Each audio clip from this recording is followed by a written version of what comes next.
The following audio is from Maple City Baptist Church in Chatham, Ontario.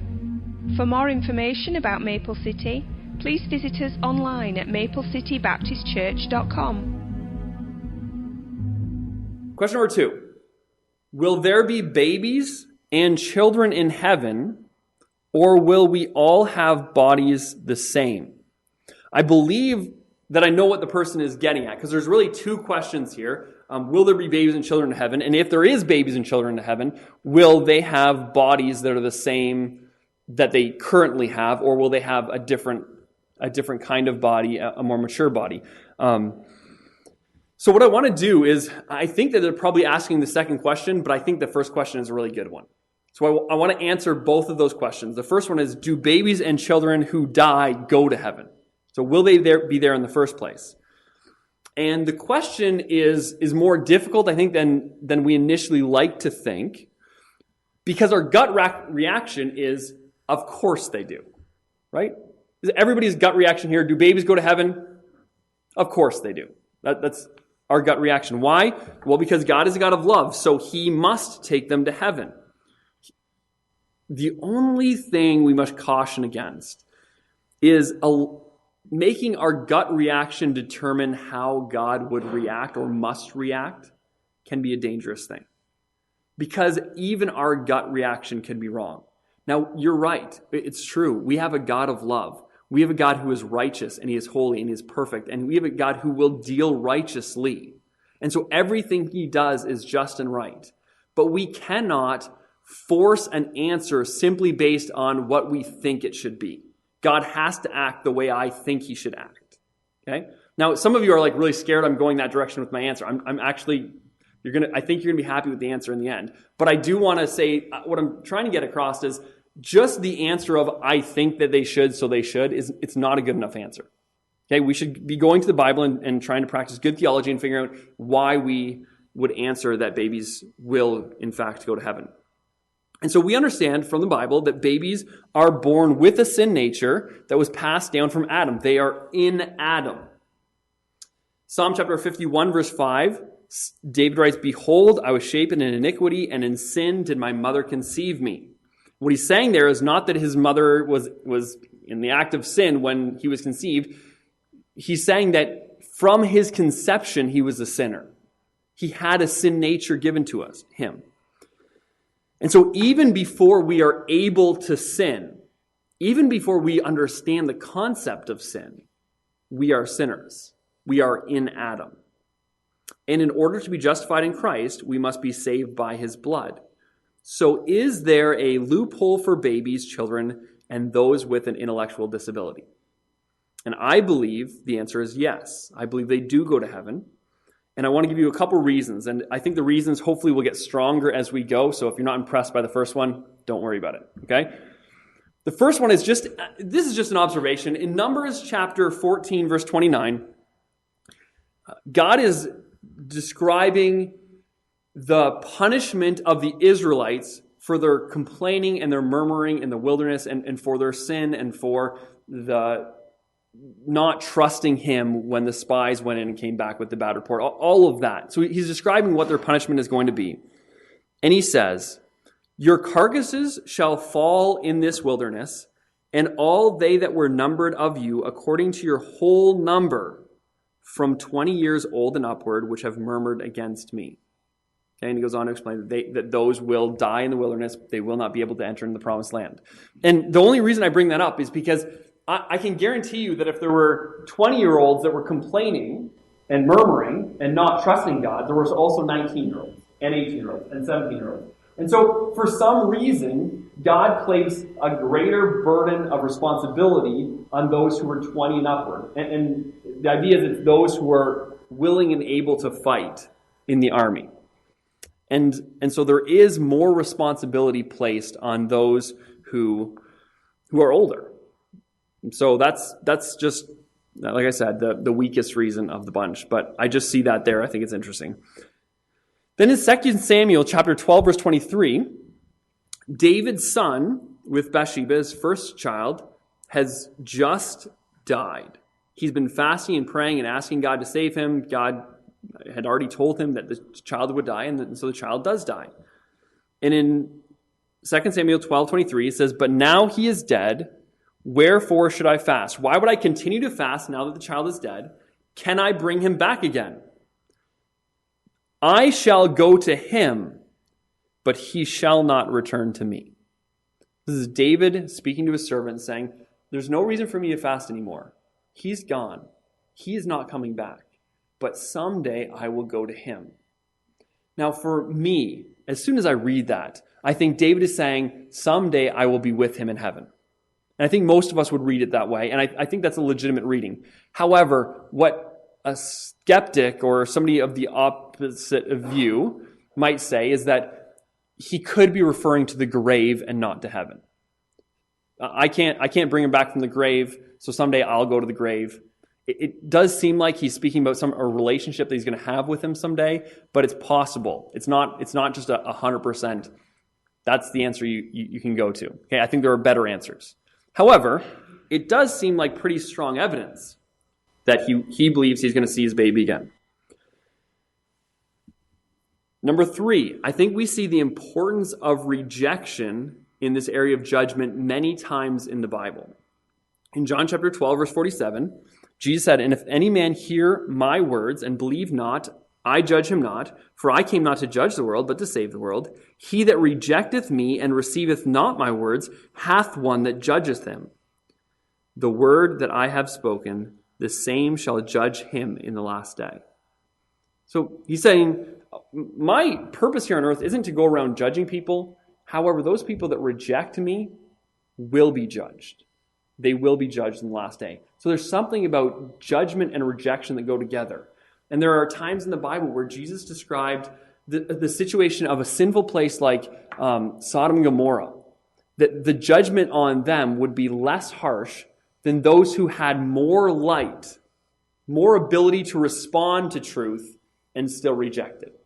So the Pharisees, who did less sin, at least according to our perspective, would be judged more harshly than those who sinned greatly but didn't have as much access to the gospel, access to truth.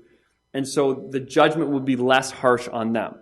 And all I'm saying with that is judgment and their rejection, their level of rejection, their level of knowledge is linked in the Bible.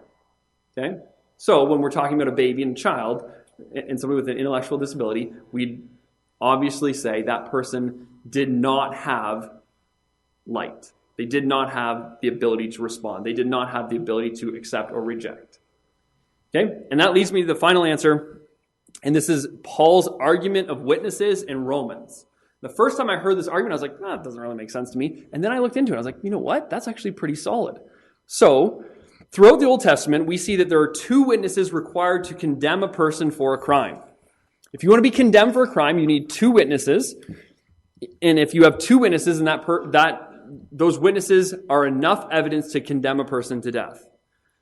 Now in the book of Romans, Paul is systematically condemning every person who will ever read his epistle. He wants them to understand that they are all guilty, that they're all culpable, that there's not one group of people, whether you're the religious group or whether you're the Gentiles and you don't have the law, you're all guilty before God. And he does this in an interesting way. In Romans chapter 1, verse 19, he says, "Because that which may be known of God is manifest in them, for God hath showed it unto them. For the invisible things of him from the creation of the world are clearly seen, being understood by the things that are made, even his eternal power and Godhead, so that they are without excuse." Okay, so those verses, what they're teaching is that God has shown people enough light simply in creation. When you look at the world around you, when you look at the stars, when you look at the birds, when you look at your body, when you look at the beauty of creation, there's enough there shouting that there is a God, that you are without excuse. So already we have the witness of creation saying, you are going to be responsible to your Creator. Then in Romans chapter 2, verse 15, he's speaking about Gentiles who don't have the law of God. And he says, which show the work of the law written in their hearts, their conscience also bearing witness, and their thoughts the meanwhile accusing or else excusing one another. So the second witness we have against us is the fact that God has given every person a conscience. Every person, it doesn't matter whether you've understood the law of God your whole life or not. We all have a conscience that bears witness that there is a God. We all have a conscience that says there is good and there is evil, and when you break that evil, even though it's not written down for you, when you do something wrong, there is guilt and condemnation that you just feel in your heart. And that is telling you that there is a God who is righteous, who you'll give an account to. And so there's the second witness. And finally, in Romans chapter 3, verse 19, it says, now we know that whatsoever things the law saith, it saith to them who are under the law, that every mouth may be stopped and that all the world may become guilty before God. So finally and most clearly, we have the law of God that makes every person guilty. Okay, we have the word of God. And so based on these three witnesses, all of mankind is guilty before God. Now remember, in the Old Testament, you only needed two, right? And so you have conscience, you have creation, you have enough to condemn you. So when it comes to the case of a baby or somebody with intellectual disability, they do not have the witness of conscience, and they do not have the ability to understand the witness of creation. And so already, even if you were to tell them even if they're the age enough where you tell them that they're a sinner, if they have no ability to understand that there's a creator and that they're going to be judged for their actions, for their sin, then there is not enough witnesses to condemn them based on the law that God set up in the Old Testament. Okay?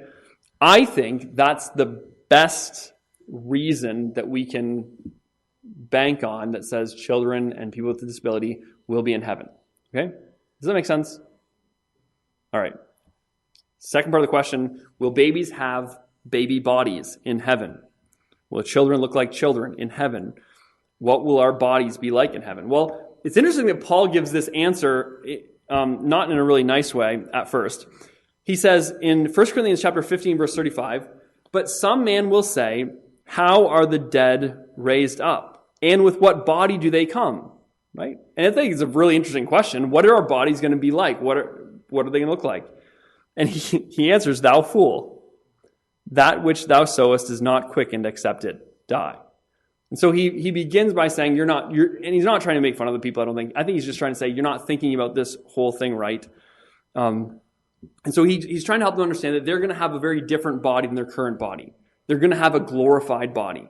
And so in verse 42 he says, so also is the resurrection of the dead. It is sown in corruption, it is raised in incorruption. It is sown in dishonor, it is raised in glory. It is sown in weakness, it is raised in power. It is sown a natural body, it is raised a spiritual body. There is a natural body and there is a spiritual body. Verse 49, he says, and as we have borne the image of the earthly, we shall also bear the image of the heavenly. So Paul is making it very clear that our bodies, our glorified bodies, will be very different than our current bodies. Exactly what that means and what that looks like, we don't know. I think this is going to be one of the great surprises. But we do know it will be very different from our current bodies. There's one theory out there that says every person will have a 33-year-old body because Jesus died when he was 33. All right? Now, I don't know. I do think that the Bible teaches that we will be able to recognize one another in heaven. We will be able to recognize Jesus. We will be able to know one another. Now, I don't know exactly how it's going to work. I don't know if I can recognize people that I've never met before, or if I have to, in heaven, hey, what's your name? What's your story? That might be neat. These are some of the things we have to look forward to. However, we will be able to recognize one another that we already know. I know for sure there will be no more disease, no more pain, no more tears, and no more sickness. And I think that age and the process of aging and what it does to the human body is a physical reminder of the spiritual reality that we all will die. And so I think that age is showing the process of death. And I don't think we'll have the process of death present in heaven. So I don't think that you'll have like a 95-year-old person die and look exactly like they did, because I think that a lot of how they looked was the process of age, which is a result of death. It is very possible that God will somehow rewind older folks to look like what they did in their prime of life. I don't know. Again, this is speculation. In Isaiah chapter 11, verse 6, we do have children that seem to be present in heaven. So Isaiah 11 verse 6 says, "The wolf shall dwell with the lamb, and the leopard shall lie down with the kid, and the calf and the young lion and the fatling together, and a little child shall lead them." And again in verse 8, "And the suckling child shall play in the hole of the asp, and the weaned child shall put his hand on the cockatrice's den." And so that's a picture of what's going to be like in the new heaven and the new earth. And there we have a child. What's possible is that if a child dies before they're fully grown, it's possible that God will raise them up as a child again, and they'll go through the process of aging that God expected to happen in the Garden of Eden. Okay, it's a new heaven and new earth. Everything is back to paradise, and Adam and Eve were commanded to have children. It seems like they were going to raise their children were going to grow up, but his plan wasn't that there would be death, right? And so Adam wasn't created to die like he did. That is unnatural. That is a cause of sin. And so it's possible that children will be there, babies will grow up just like they normally would, and eventually they'll reach their prime, and they'll be like that forever, okay? I don't know, and I feel like I'm saying I don't know way too much to even be answering the question, but hopefully it just piques some interest in you and rules out some terrible ideas.